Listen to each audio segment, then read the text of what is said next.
વડોદરાના ફતેગંજમાં પાલિકાના પાપે પ્રજા પરેશાન થઈ રહી છે। છેલ્લા 1 મહિનાથી ફતેગંજમાં ડ્રેનેજ લાઇનનું કામ ચાલી રહ્યું છે।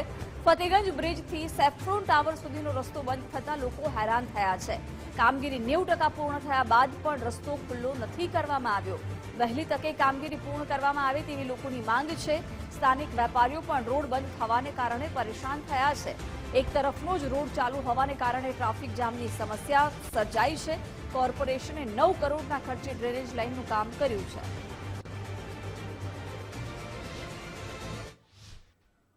કામગીરી સાઈડમાં છે ચાલુ છે અને અમારી ગણતરી પ્રમાણે લગભગ મે 15 સુધીમાં કામગીરી પૂર્ણ થઈ જશે અને રોડ યથાવત પાછું જળવાઈ જશે। શું કામ થઈ રહ્યું છે અને કેટલા કરોડના ખર્ચે કામ થઈ રહ્યું છે? લગભગ 8 થી 9 કરોડના અંદાજે ડ્રેનેજ ગ્રેવિટી લાઇનનું કામ છે। ફતેગંજ બ્રિજથી નરહરી એપીએસ સુધી જે લાઇન હતી એમાં કેસિંગ લાઇન છે 1000 ડાયાની અને એની અંદર 600નું આપણે કેરિયર કરીને ગ્રેવિટી લાઇન નાખી રહ્યા છે। મુખ્ય ટ્રંક લાઇનની કામગીરી હાલમાં મેં કીધું એ પ્રમાણે પતી ગઈ છે। નવા જોડાણોની કામગીરી ચાલે છે। આવી પરિસ્થિતિ છે પણ જો કે કામ પૂરું થઈ ગયું છે પણ આ ખબર નહીં કેમ ચાલુ નથી કરતા રોડને। થોડુંક કામ બાકી છે તો એને પર કાર્પેટ કરીને એને ચાલુ કરાવો। આખો દિવસ સાહેબ અહીંયા અમારે તો ધંધો કરવાનો છે અને માટી એટલી ઉડે છે, ટ્રાફિક એટલો જામ થાય છે।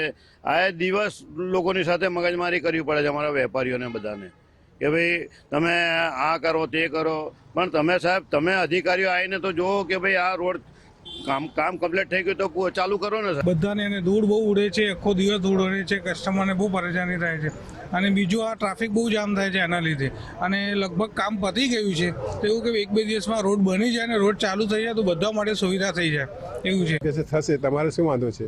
એટલે કે અહીંયા આગળ એક્સિડન્ટ થાય છે, વેપારી લોકોની અંદર આખી દુકાનમાં ધૂળ થઈ જાય છે અને અમારા જે સિનિયર માણસો રોડ ક્રોસ કરતા ઓછામાં ઓછી 15-20 મિનિટ થાય છે। એના લીધે જો આ કામ ક્યારે પૂરું થશે? 90% પૂરું થઈ ગયું છે। 90% ઉપર હું તો આશરે કહું છું, આમ તો લગભગ પૂરું થઈ ગયું છે।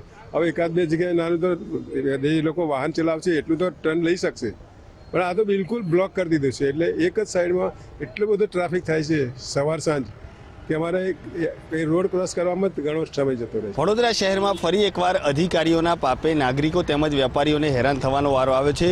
ફતેગંજ બ્રિજથી સેફ્રોન સર્કલ સુધી ડ્રેનેજ લાઇન નાખવાની જે કામગીરી છે તે ચાલી રહી હતી અને તેને જ લઈને આખો આજે એક તરફનો રોડ છે તે બંધ કરવામાં આવ્યો હતો।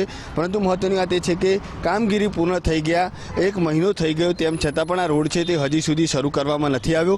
માત્ર નાની મોટી કામગીરી છે કે જે આ રોડ ઉપર બાકી રહી ગઈ છે તે પણ તાત્કાલિક ધોરણે પૂરી થઈ જાય તે પ્રકારની સ્થિતિમાં અહીંયા જોવા મળી રહી છે। પરંતુ આ જે કામગીરી છે તે ક્યાંક ને ક્યાંક પૂર્ણ કરવામાં નથી આવતી અને તેને જ લઈને અવારનવાર ટ્રાફિક જામના પણ દ્રશ્યો છે તે સર્જાતા હોય છે।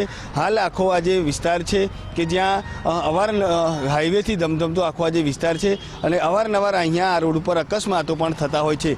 વેપારીઓને પણ અહીંયાથી વેપાર કરવામાં ક્યાંક ને ક્યાંક મુશ્કેલી પડી રહી છે, કારણ કે જે રીતે જોઈએ તો 24 કલાક ટ્રાફિકથી ધમધમતા હાઈવે પર ધૂળની ડમરીઓ પણ ઉડતી હોય છે અને હાલ આ ધૂળની ડમરીઓના કારણે પણ જે વેપારીઓ છે તેમને મોટી હાલાકી પડતી હોય છે। લોકો માંગ કરી રહ્યા છે કે જો આ બ્રિજનું આ જે રોડ છે તેનું કામ પૂર્ણ થઈ ગયું હોય તો તાત્કાલિક ધોરણે આ રોડને ચાલુ કરવામાં આવે, કારણ કે છેલ્લા 1 મહિનાથી આ જ પ્રકારની સ્થિતિમાં જોવા મળી રહ્યો છે અને જેને જ લઈને લોકો હોય, વેપારી હોય અથવા તો જે રાહદારી હોય તમામને હાલાકી વેઠવાનો વારો આવે છે। કેમેરામેન ડીકે સોલંકી સાથે અલ્પેશ સુથાર, ગુજરાત ફર્સ્ટ, વડોદરા।